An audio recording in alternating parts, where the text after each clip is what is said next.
आज का कहानी है महात्मा बुद्ध और आलसी मनुष्य। गौतम बुद्ध अपने ध्यान में बैठे थे कि वहाँ पर एक आदमी आया। ये आदमी अपने आलसीपन से बहुत ज़्यादा परेशान था। आलसी आदमी गौतम बुद्ध से बोला, महात्मा जी मेरी मदद कीजिए, मैं आलस्य से बहुत ज़्यादा परेशान हूँ। आप ही कोई उपाय बताइए जिससे मैं आलसीपन से छुटकारा पा सकूं। गौतम बुद्ध ने उस व्यक्ति से कहा, पहले मुझे यह बताओ कि तुम्हें क्यों लगता है कि तुम आलसी हो। आलसी आदमी बोला, सिर्फ मुझे नहीं, मेरे परिवार वालों को और मेरे आसपास के सभी लोगों को ऐसा लगता है कि मैं आलसी हूँ। गौतम बुद्ध ने फिर उससे पूछा, क्या तुम जानते हो आलस्य होता क्या है। आलसी व्यक्ति बोला, नहीं, मैं नहीं जानता, किंतु मैं इतना ज़रूर जानता हूँ कि आलस्य बहुत बुरी चीज़ है। इसकी वजह से मुझे बहुत नुकसान हुआ है जीवन में। गौतम बुद्ध बोले, जिस परेशानी से तुम छुटकारा पाना चाहते हो, पहले उसके बारे में पूरी जानकारी ले लोगे तो उससे छुटकारा पाना आसान हो जाएगा। गौतम बुद्ध बोले, आलस्य एक मानसिक अवस्था है, एक विचार है जिसे जाने अनजाने में हम खुद ही जन्म देते हैं। आलस्य दो मूलभूत कारणों की वजह से ही जन्म लेता है, एक है शारीरिक और दूसरा है मानसिक। शारीरिक कारणों में पहला कारण है गलत तरह का भोजन। हम सभी जानते हैं कि हमारे शरीर को भोजन से ऊर्जा मिलती है। यह ऊर्जा सजीव चीज़ों से मिले तो अच्छी, यानी कि प्राकृतिक रूप से जो हमें भोजन की वस्तुएं प्राप्त होती है उनसे अगर यह ऊर्जा हमें मिले तो हमारा शरीर इससे अच्छी ऊर्जा प्राप्त करती है। इससे उलट यदि हम निर्जीव वस्तुओं से ऊर्जा प्राप्त करते हैं तो यह हमें आलस की ओर लेकर जाती है। दूसरा कारण, हमारी शारीरिक गतिविधियाँ भी हमें आलस के चंगुल में फंसा सकती है। गौतम बुद्ध ने आलसी व्यक्ति को अपने शिष्यों की तरफ इशारा करते हुए कहा कि देखो, इनके चलने फिरने बैठने के तरीकों में तुम्हें कुछ अलग नज़र आ रहा है। जब आलसी व्यक्ति कुछ समझ नहीं पाया तब गौतम बुद्ध ने उससे कहा, मेरे शिष्य जब भी बैठते हैं तो वे रीढ़ की हड्डी को एकदम सीधा रखते हुए बैठते हैं। चलते हैं तो उनके दोनों पैरों के बीच अच्छे से संतुलन बना रहता है और वह जब सोते हैं तो उनका शरीर एकदम शिथिल रहता है। ऐसा करने से उन्हें रात्रि में एकदम सही तरीके से नींद आती है।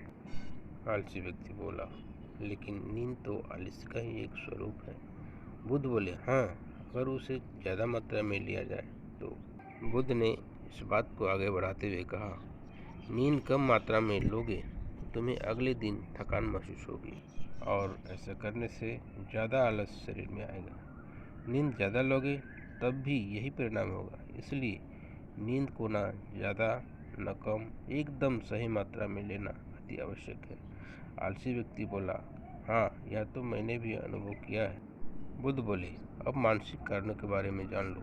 मानसिक कारणों में सबसे पहले है हमारी पुरानी गलत धारणाएं। ऐसा होता है कि हम पहले जिन कामों में असफल हो चुके हैं, हमारे अंदर ऐसी भावनाएं बन जाती है कि हम उस काम में हमेशा असफल होते रहेंगे, जिस वजह से हमें उस काम को करने में आलस आता है।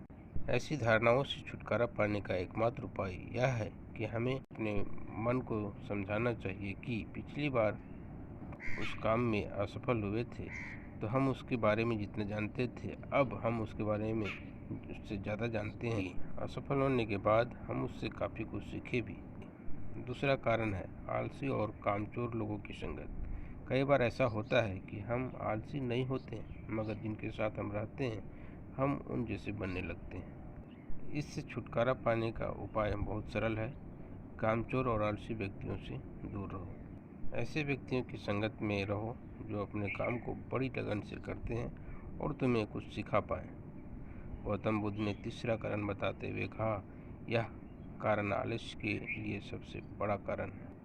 काम को कल पर टालते रहना, यह कारण इतना शक्तिशाली है कि किसी भी व्यक्ति को बर्बाद कर सकता है। इससे बचने का सबसे आसान उपाय यह है कि जो काम जितनी जल्दी संभव हो उतनी जल्दी कर दिया जाए। बुद्ध ने आलसी व्यक्ति से एक सवाल पूछा, मान लो तुम किसी रेगिस्तान में फंस गए हो और तुम्हें प्यास लगी है, तो तुम क्या करोगे। आलसी व्यक्ति बोला, मैं जल्दी ही रेगिस्तान के आसपास कोई गांव की तलाश करूंगा या ऐसी जगह की तलाश करूंगा जहां पर मुझे पानी मिल सके। गौतम बुद्ध बोले, अगर तुम्हें काफ़ी देर ढूंढने पर भी पानी ना मिले तब तुम क्या करोगे?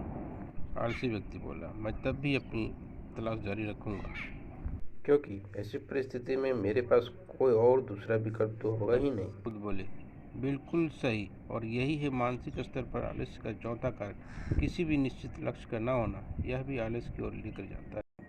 पांचवें कारण के बारे में गौतम बुद्ध बोले, सोचो कि तुम्हारे पास काफ़ी सारे सोने के गहने हैं जो तुम्हें एक जगह से दूसरी जगह लेकर जाना। तुम चलते चलते थक जाते हो और किसी पेड़ के नीचे बैठ जाते हो और तभी तुम्हारी तरफ दौड़कर डाकू आते दिखाई देते। तो क्या अब भी तुम वहीं बैठे रहोगे या ऐसी परिस्थिति में वहाँ से उठकर दौड़ने लगोगे?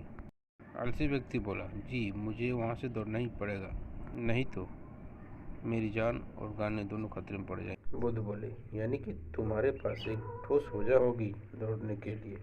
किसी भी काम के लिए ठोस ऊर्जा का न होना, यही आलस का पांचवा कारण। आलसी व्यक्ति महात्मा बुद्ध की बातों से संतुष्ट हुआ। वह बोला, महात्मा जी, मैं अब आलस के बारे में सब कुछ जान चुका हूँ। मैं इन सभी पर काम करूँगा और अपने आलस को दूर भगा दूंगा। दोस्तों, आशा करता हूँ गौतम बुद्ध और आलसी व्यक्ति की कहानी आपको अच्छी लगी होगी और इसे सुनने के बाद अपने जीवन में अब कभी भी आलस नहीं करेंगे। यदि आप चैनल में पहली बार विजिट किए हैं तो बेल आइकन अवश्य प्रेस करें ताकि आपको हमारे वीडियो का हर नोटिफिकेशन सबसे पहले मिले। वीडियो पसंद आई है तो लाइक करें, सब्सक्राइब करें और शेयर करें। धन्यवाद।